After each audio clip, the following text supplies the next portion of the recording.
Chapter 15. Honey, we've been thinking, my dad said when I got home from school that day. I was still mad about my conversation with Jason.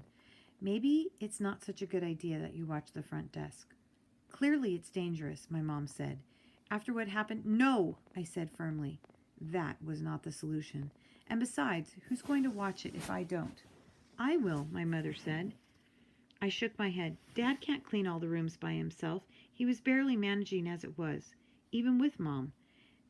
And they still wouldn't let me anywhere near the maid cart because of all the chemicals. Every day the two of them cleaned until well past sunset, and they had both lost so much weight. They constantly had sweat stains on their shirts and smelled like Clorox.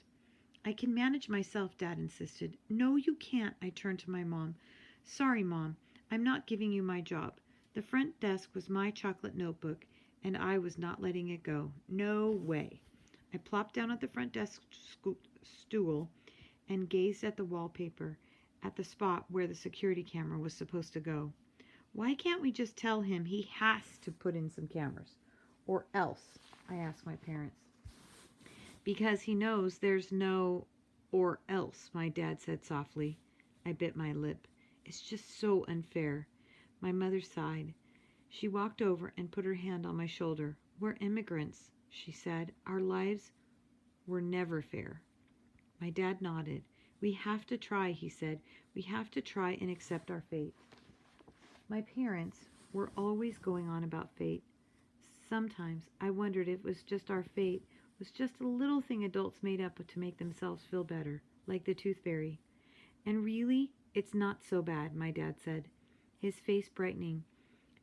We have a roof over our heads and we have each other. That's right, Mom said.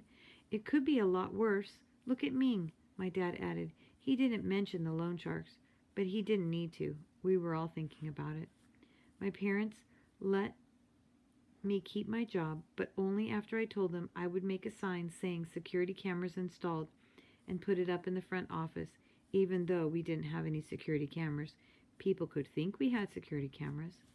Billy Bob, one of our weeklies, came into the front office. He pointed at the sign and asked, Where's the new security cameras? I looked down at my hands. There isn't one, I admitted. I told him about Mr. Yao and how he had rejected all my ideas because they were too expensive.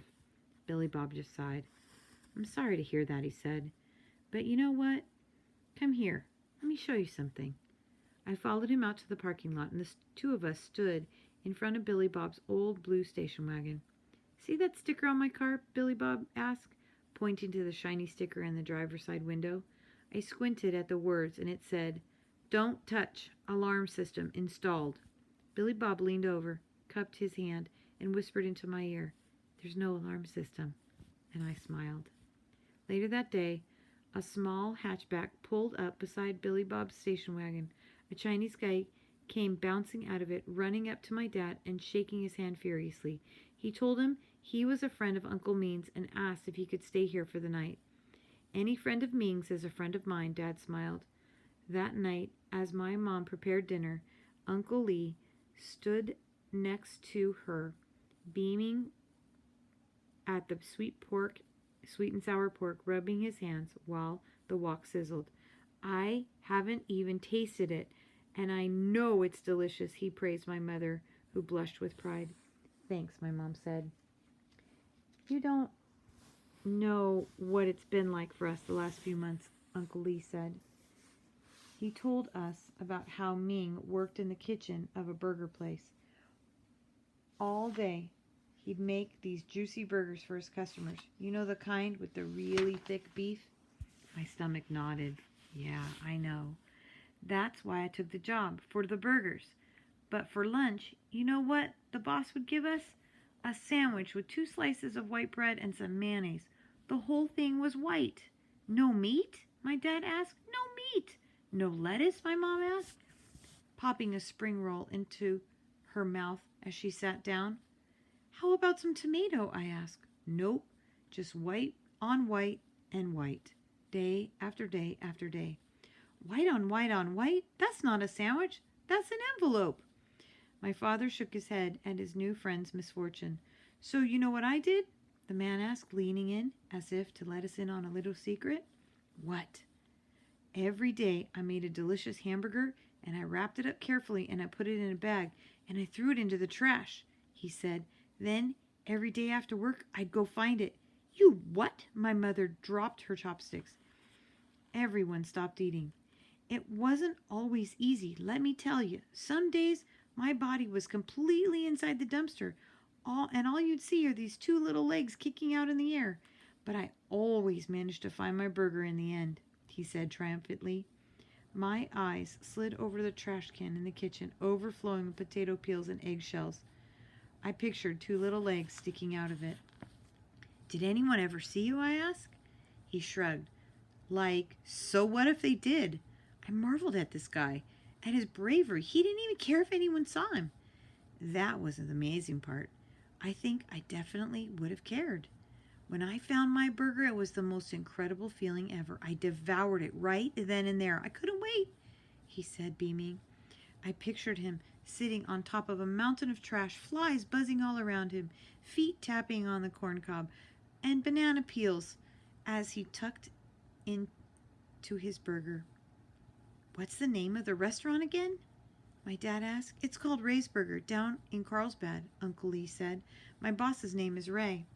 My dad asked. No, the boss's name is Ray? My dad asked. No, boss's name is Yi Feng. But Ray's Burger sounds a lot better than Yi Feng's burgers. My dad chuckled. He pointed to the pen on the table. Grab that pen, will you, Mia? Write down Ray's Burgers. Yeah. Tell your friends.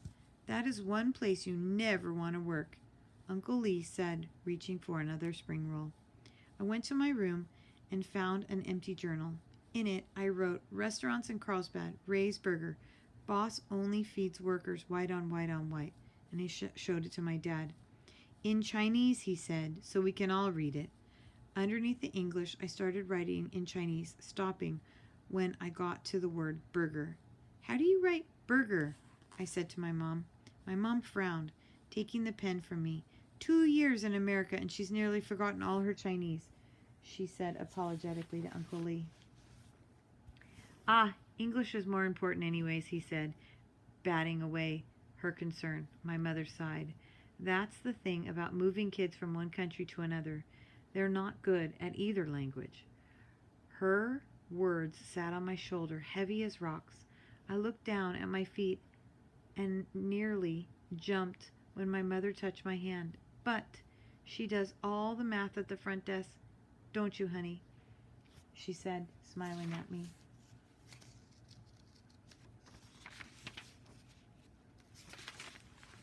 I think we'll stop there.